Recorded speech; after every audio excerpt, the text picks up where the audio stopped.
Hi. Hey. Tom, what's going on? Hey, Chris. What are we doing today? Hey, we got Fallout New Vegas. Yeah, and I'm going to say no to the hardcore mode for what we're doing. Ain't that a kick in the head? That's right. It is. All Got right. an achievement right there. So, Bam. This is kind of an interesting game because it was it Game of the Year when Fallout 3 came out? It was, I believe, yeah. It was Game of the Year. And that was made by Bethesda. Awesome. Who also did Oblivion. Awesome. Right.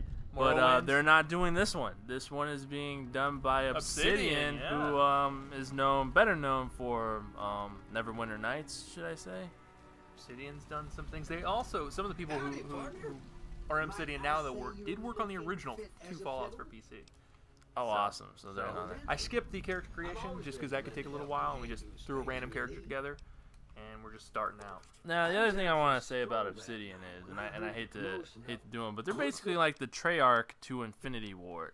Whenever they get a hold of a IP, they're typically known for not doing it the best of justice. Such as Knights of the Old Republic 2, which was BioWare, was the original creators, and then Obsidian got the second one, and people were just like, "Oh, this sucks."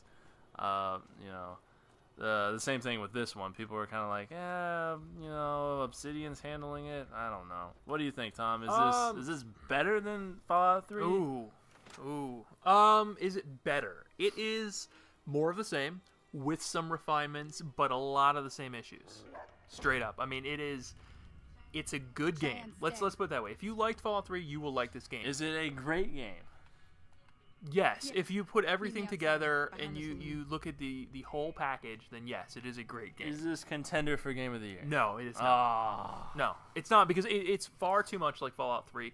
They're using the same game engine, which they've spruced up a bit. It pops, the colors pop a little bit better. Still looks good to me. It looks good. There is some of the weird character lip sync weirdness, face weirdness that happens with this engine.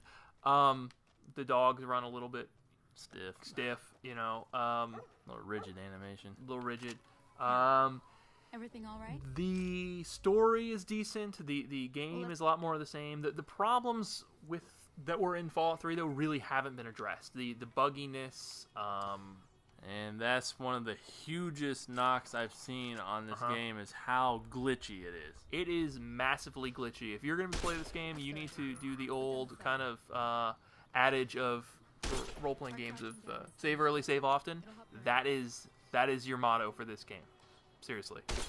Like, it glitches all the time. I've had people disappear on me. I've had characters randomly get shot off into the atmosphere. There are parts of this game that you can't even walk, especially one later level sort of secret area where you can't even go anywhere. And I'm going to end the tutorial. You can do it if you want, but I'm just going to show you guys a lot about this the game. This dude's a pro. He knows what he's doing. I've played the game. Chris is not. You actually didn't even play Fallout 3, loser. Oh, I know. I'm terrible. Look at the tumbleweed. Yeah. I mean, whoa, I kicked it for you. And I gotta say, I'm a huge, just up front, I'm a huge fan of Bethesda. They're actually probably my favorite developer out there. Favorite? Yeah, I mean, seriously. I mean, Morrowind is fantastic. Everyone should play the game. You should be forced to play the game. Bethesda They didn't, but you can see their heavy hand in this. You can see their influence. So Obsidian played it safe. They were like, we don't want to take it into a whole different direction. They did do new things. There are definitely some new things going on here. They've done a weapon modification system, so that weapons now can basically be augmented and given better powers. Put like a scope on your pistol. Yeah, exactly. That sort of stuff. Stuff that makes them lightweight. Stuff that makes them. Because weight is an issue in this game. As any good American RPG should have a weight system. D&D scale. Yeah. Weight is an issue. And speaking of huge game changes, though, one of the best ones that I skipped in the very beginning of this, and which I recommend for everyone who plays this game, is to play it in hardcore.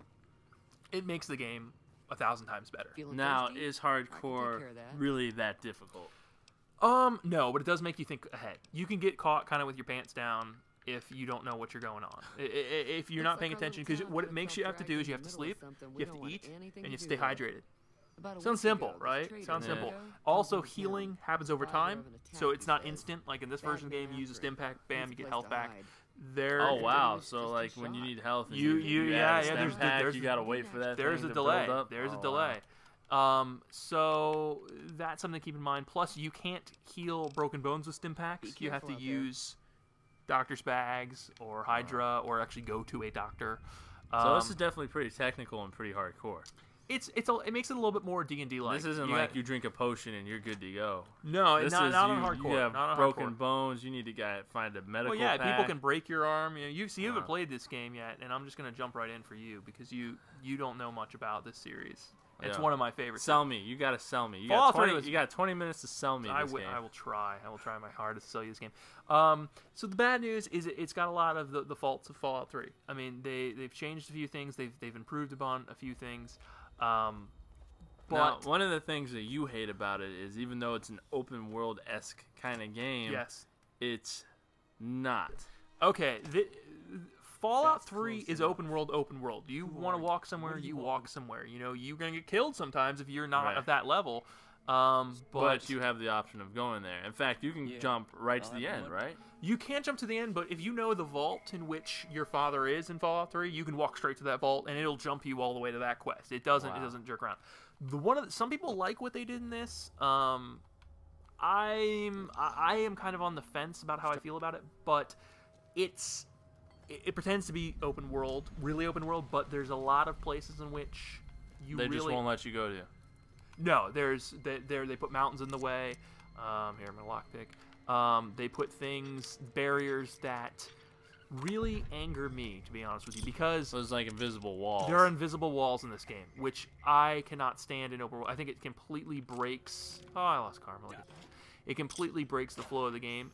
Are you serious? Holy crap! Are you serious? Right. He got pissed that I did that, and I wasn't paying attention. I'm just gonna reload real quick. And this is why you save early, save often. Because you make mistakes like that, and you're like, I didn't mean to do that. I wasn't paying attention. I was talking to you guys.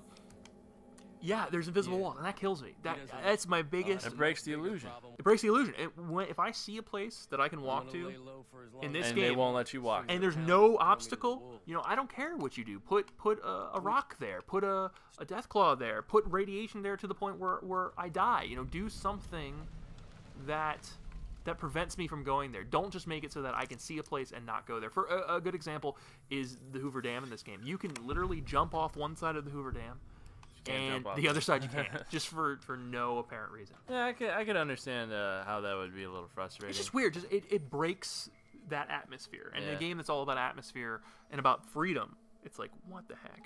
And the other problem I have with it is the bugginess, which will probably have to fix with a few patches down the line. But this is one of those games where the glitches sometimes help you out. You gotta listen to this. When I was playing the game on hardcore, and I was fighting the Legion, basically. And the final guy you have to fight, I threw a grenade at him. My first grenade, just finally got into the battle using VATS. Got stuck under his foot and shot him up in the air about 40 feet. And the dude falls down on his head and he's dead. That was awesome. That was it. That was hardcore.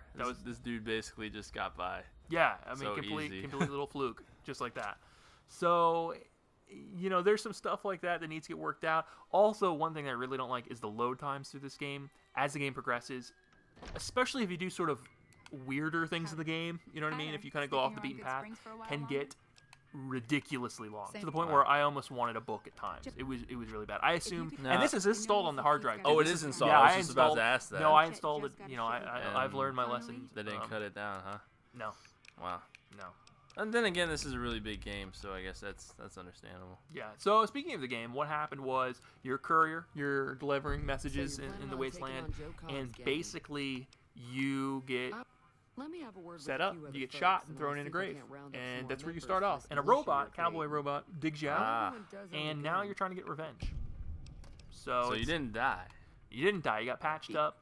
What's going on now is the first little mission that you have in this town, if you skip the kind of the tutorial mission, is there's a guy in the town. He's hiding there. We saw him before. He's a guy who killed me before I reloaded.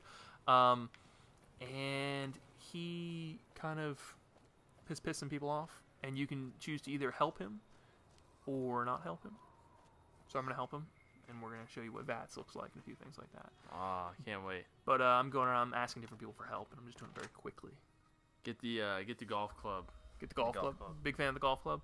As far as comparisons to Fallout 3 and why this is not Game of the Year, is just simply because there's not enough differences. The hardcore mode is an awesome addition. I love it. I hope they continue that going far into the future. They also had a few smaller things. There's different creatures, there's different items, obviously different weapons. You can make ammo. You can break down one ammo type, turn it into another one. They have instant boosts to different stat categories through the use of magazines. So there's definitely some stuff, but it just simply it isn't enough to warrant. One thing that you told me about this series that I really that gets me like really wanting to play it. Yeah. Is the ability to pretty much do anything you want. Oh yeah. Now here's my favorite thing. Is if you're a thief, right? Yeah, if you kind of play as a sneaky kind of person.